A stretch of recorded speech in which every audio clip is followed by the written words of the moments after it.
to the channel Acharya Ji Online.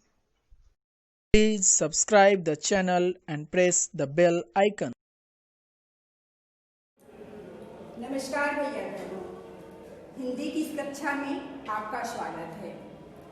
पिछली 2 कक्षा में हमने शब्द विचार के भेद को जाना।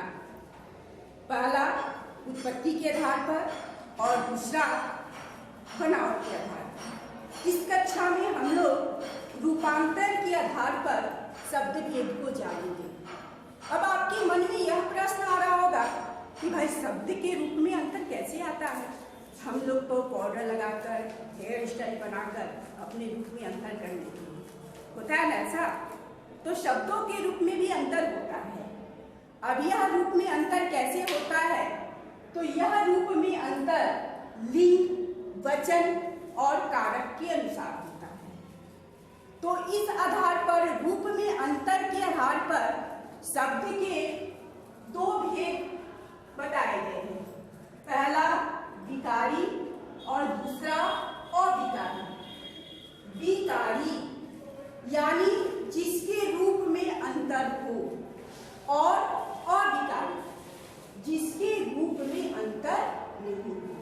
और एक एक करके हम लोग देखेंगे कि कैसे रूप में अंतर लिंग, वचन और कारक के अनुसार होता है। जैसे विकारी में हुए संज्ञा, सर्वनाम, विशेषण और क्रिया। और विकारी शब्द में हुए क्रिया, विशेषण, संबंध बोधक, समुच्चय बोधक और विस्मय आदि बोधक। अब देखेंगे कि रूप में अंतर कैसे हो रहा है। जैसे मैं, तो मैं से मुझे शब्द का भी प्रयोग हुआ। पेंसिल से पेंसिले, अच्छा से अच्छे, जाता से जाती, यानी रूप में अंतर हो जा रहा है। दूसरा जो वर्ग है वह अविकारी, जिसे हम लोग अव्यय भी कहते हैं। अविकारी का दूसरा नाम अव्यय भी है। जैसे राम धीरे धीरे जाता है, सीता धीरे धीरे जाती है, तो कोई रूप में अंतर नहीं हुआ। धीरे धीरे जो है वो ज्यों का त्यों रहा। राम के साथ में जाऊंगा, सीता के साथ में जाऊंगी, तो के साथ के रूप में कोई अंतर नहीं हुआ। मैं और तुम खा रहे हो, हम लोग और वे लोग एक साथ हैं। तो इस तरह देख रहे हैं कि ऊपर के शब्दों में परिवर्तन हुआ, लेकिन नीचे के शब्दों में परिवर्तन नहीं हुआ। तो यह परिवर्तन कैसे हुआ? लिंग, वचन और कारक के अनुसार।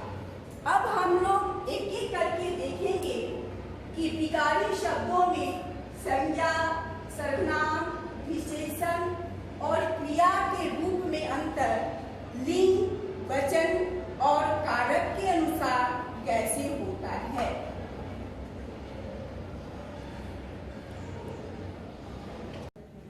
जैसा कि हम लोगों ने देखा कि लिंग, वचन और कारक के अनुसार परिवर्तन संज्ञा, सर्वनाम, विशेषण और क्रिया में होता है। अब एक एक करके हम लोग देखेंगे कि संज्ञा के रूप में लिंग, वचन और कारक के अनुसार कैसे परिवर्तन हुआ। जैसे शब्द है लड़का, लिंग के अनुसार लड़कियां या लड़की भी हो जाएगा। दूसरा है वचन, तो मेरे पास एक पेंसिल है, मेरे पास बहुत सारी पेंसिलें हैं, तो वचन के अनुसार में परिवर्तन पेंसिल और पेंसिलें। फिर तीसरा है कारक, लड़का जा रहा है, लड़के ने मुझे मारा, लड़कों से पूछा जाए, अर्थात इसके रूप में क्या हो जा रहा है? परिवर्तन। तो संज्ञा के रूप में परिवर्तन लिंग, वचन और कारक के अनुसार हुआ। इसी तरह सर्वनाम के रूप में भी परिवर्तन होता है। संज्ञा के रूप में लिंग, वचन और कारक के अनुसार कैसे परिवर्तन हुआ हमने देखा।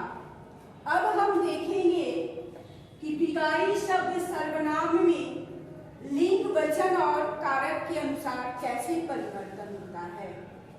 जैसे मैं शब्द है, मैं, मुझसे यह काम नहीं होता, तो मैं से रूप का परिवर्तन क्या हो गया? मुझसे। मेरे को यह नहीं चाहिए, तो कारक के अनुसार यह परिवर्तन हो गया। मेरे लिए, हम जाएंगे, हम लोग जाएंगे, तो ये सारी क्या हो रहे हैं? परिवर्तन हो रहे हैं। अर्थात सर्वनाम में भी परिवर्तन होता है। जिस तरह संज्ञा में परिवर्तन हुआ, इसी तरह सर्वनाम में भी परिवर्तन हो रहा है। अब देखेंगे क्रिया में किस तरह परिवर्तन हुआ। तो क्रिया में अगर लिंग के अनुसार देखा जाए तो मैं जाता हूं, सीता जाती है, तो पुल्लिंग के लिए जाता और स्त्रीलिंग के लिए जाती। इसी तरह वे लोग जा रहे हैं, हम लोग जा रहे हैं, अर्थात वचन के अनुसार मैं, हम लोग, एक वचन, बहुवचन, तो क्रिया के रूप में क्या हो गया? परिवर्तन। क्रिया में काल के अनुसार भी परिवर्तन होता है। जाता है, जाती थी, जाते थे, जाते होंगे। यानी क्रिया में लिंग, वचन और काल के अनुसार परिवर्तन होता है। अब ऐसा नहीं होता कि अब कहेंगे कि संज्ञा और सर्वनाम में काल के अनुसार परिवर्तन क्यों नहीं हुआ, तो संज्ञा और सर्वनाम का संबंध काल से नहीं है। तो ऐसे सामान्य तौर पर कहा जाता है लिंग, वचन, कारक और काल के अनुसार परिवर्तन होता है, लेकिन सब में यह लागू नहीं होता। जैसे संज्ञा में लिंग के अनुसार हुआ, वचन के अनुसार हुआ, कारक के अनुसार हुआ, काल के अनुसार नहीं हुआ। उसी तरह सर्वनाम में लिंग के अनुसार नहीं हुआ, यह कारक के अनुसार हुआ। क्रिया में लिंग के अनुसार हुआ, वचन के अनुसार हुआ और काल के अनुसार हुआ, यहाँ कारक के अनुसार नहीं हुआ। अब हम विशेषण को देखेंगे। विशेषण में भी परिवर्तन लिंग के अनुसार होता है, वचन के अनुसार होता है। यहाँ कारक और काल के अनुसार परिवर्तन नहीं होता। जैसे राम एक अच्छा लड़का है, तो लड़का एक वचन है, तो यहाँ अच्छा शब्द का प्रयोग। वे बच्चे अच्छे हैं, बच्चे बहुवचन, यानी वचन बदल गया, एक वचन से क्या हुआ? बहुवचन हुआ, तो यहाँ अच्छे शब्द का प्रयोग हुआ। लड़कियां अच्छी हैं, यानी लड़कियां शब्द क्या हो गया? तो स्त्रीलिंग हो गया। इस कारण से यहाँ अच्छी शब्द का प्रयोग हुआ। तो हम लोग देख रहे हैं विकारी शब्द सर्वनाम, संज्ञा, क्रिया और विशेषण में किस तरह लिंग, वचन और कारक के अनुसार परिवर्तन हुआ। अब अविकारी शब्द में यह परिवर्तन नहीं होता। अविकारी शब्द को हम लोग अव्यय कहते हैं। अव्यय का अर्थ हुआ जो व्यय न हो, जो खर्च न हो। तो अब हम लोग देखेंगे कि अविकारी शब्द में किस तरह परिवर्तन नहीं हो रहा है। जैसे समुच्चय बोधक, क्रिया विशेषण, विस्मयादि बोधक इत्यादि जो है। अब हम लोग अविकारी शब्द को देखेंगे। अविकारी शब्द में क्रिया विशेषण, संबंध बोधक, समुच्चय बोधक और विस्मयादि बोधक आते हैं। इनके रूप में अंतर नहीं होता, इसलिए अविकारी यानी जिसमें विकार न हो, अव्यय, इसका दूसरा नाम अविकारी का क्या है? तो अव्यय, यानी जो व्यय न हो। हमने संज्ञा, सर्वनाम, विशेषण और क्रिया में देखा कि इनके रूप में परिवर्तन हुआ, लेकिन अब देखेंगे कि लिंग, वचन, कारक के अनुसार कैसे परिवर्तन में नहीं होगा।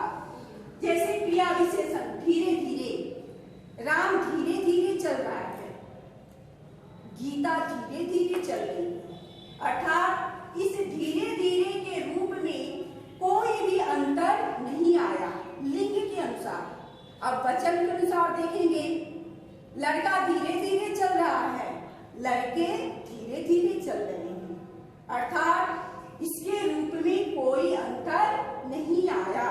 इसी तरह अगर हम सुंदर शब्द को देखेंगे तो वह सुंदर लिखता है, वह सुंदर लिखती है, अर्थात इस सुंदर शब्द के रूप में कोई अंतर नहीं आया।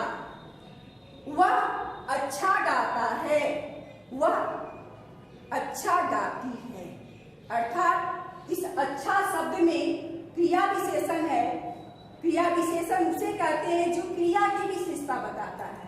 तो हम लोग देख रहे हैं धीरे धीरे सुंदर, अच्छा, इसके रूप में कोई परिवर्तन नहीं हुआ लिंग के अनुसार और वचन के अनुसार, अर्थात क्रिया विशेषण के रूप में परिवर्तन नहीं होता। अब हम लोग संबंध बोधक को देखेंगे। संबंध बोधक यानी वैसे शब्द जो दो शब्दों को जोड़ते हैं, उनके बीच संबंध बताते हैं। जैसे राम के बिना मैं नहीं जाऊंगा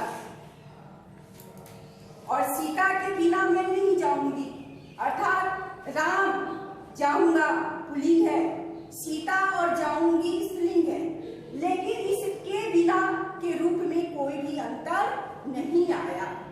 उसी तरह हम लोग उसके बिना नहीं खाएंगे, अर्थात वचन के अनुसार भी इसके रूप में कोई परिवर्तन नहीं हुआ। तो हम लोग देख रहे हैं कि क्रिया विशेषण और संबंध बोधक इन दोनों शब्दों के रूप में कोई भी अंतर नहीं हुआ। अब हम लोग तीसरे भेद को देखेंगे। तीसरा भेद है समुच्चय बोधक। समुच्चय बोधक जो है वो दो पदों को जोड़ने का काम करता है। संबंध बोधक जो था शब्दों को जोड़ेगा और समुच्चय बोधक दो पदों को, दो वाक्यों को जोड़ता है। जैसे राम और श्याम जा रहे हैं, मैं खाया और सो गया, मैं खाई और सो गई, गीता और सीता जा रही हैं, अर्थात इस और के रूप में कोई भी परिवर्तन नहीं हुआ। मैं जा रहा था इसलिए पिताजी ने मुझे टोका नहीं, मैं जा रही थी इसलिए माताजी ने मुझे टोका नहीं। तो लिंग के अनुसार इसलिए के रूप में भी कोई परिवर्तन नहीं हुआ। राम अथवा श्याम, सीता अथवा गीता, अर्थात इस अथवा शब्द में भी कोई परिवर्तन नहीं हुआ।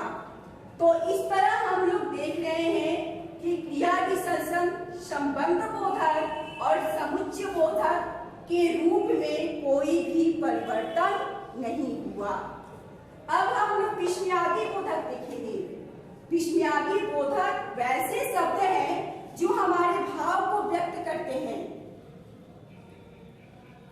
हमारे इंप्रेशन को बताते हैं। जैसे बहुत हम खुश हैं, वाह आज क्या बात है, कहते हैं ना, और लड़कियां भी कहें वाह आज क्या बात है। इस वाह के रूप में कोई परिवर्तन नहीं हुआ। अरे राम मर गया, वैसे कोई नहीं चाहता कि कोई मरे, लेकिन अक्सर ऐसे शब्द का प्रयोग, अरे मैं मर गया, बहुत गर्मी लगी, अरे मैं मरा जा रहा हूँ, ऐसे शब्द का हम लोग प्रयोग करते हैं। अरे मैं मरी जा रही हूँ, जब काम का लोड बढ़ता है तो ऐसे शब्दों का इस्तेमाल हम लोग करते हैं। तो इस अरे शब्द के रूप में कोई परिवर्तन नहीं हुआ। ओह मैं क्या करूँ, ओह हम लोग क्या करें। तो देख रहे हैं कि इसके रूप में कोई परिवर्तन नहीं हो रहा है। तो क्रिया विशेषण, संबंध बोधक, समुच्चय बोधक और विस्मयादि बोधक, इन चारों को हम लोग अव्यय भी कहते हैं। और कोई परिवर्तन नहीं होता। इस तरह रूपांतर के आधार पर हम लोगों ने विकारी और अविकारी दो शब्दों को देखा और हमने देखा कि विकारी में परिवर्तन हुआ और अविकारी शब्द में परिवर्तन नहीं हुआ। इस तरह हमने शब्द के तीन आधार, शब्दों के वर्गीकरण के तीन आधार देखे। पहला आधार था उत्पत्ति के आधार पर, दूसरा आधार था रचना के आधार पर और तीसरा था रूपांतर के आधार पर। एक अर्थ के आधार पर भी बताए जाते हैं। वैसे व्याकरण में निरर्थक शब्दों का कोई महत्व नहीं है। उस आधार पर सार्थक और निरर्थक दो भेद बताए गए हैं। सार्थक का तो स्थान है लेकिन निरर्थक का स्थान नहीं है। लेकिन कभी कभी होता क्या है कि दो निरर्थक शब्द मिलकर भी सार्थक बन जाते हैं। जैसे ठक शब्द है, ठक का कोई अर्थ नहीं है लेकिन वही ठक ठक, तो इसका अर्थ निकल जाता है। थक का कोई अर्थ नहीं लेकिन थक थक, मेरा हृदय थक थक कर रहा है। गाड़ी धुक धुक करके चल रही है यानी धीरे धीरे चल रही है, तो धुक शब्द का कोई अर्थ नहीं है लेकिन धुक धुक एक साथ मिल गए तो वो क्या बन गए? सार्थक बन गए। तो इस तरह हमने शब्दों का वर्गीकरण देखा और उसके आधार पर भेद को देखा। सभी भैया बहन इस शब्द विचार को अपने फेयर की कॉपी में नोट कर लेंगे और सबका उदाहरण दे देंगे, साथ ही साथ इसे स्मरण भी कर लेंगे। गृह कार्य आपका ये रहा कि आप जितने भी शब्द के भेद हैं सबका दो दो उदाहरण अपनी उत्तर पुस्तिका में अवश्य लिख लेंगे। धन्यवाद।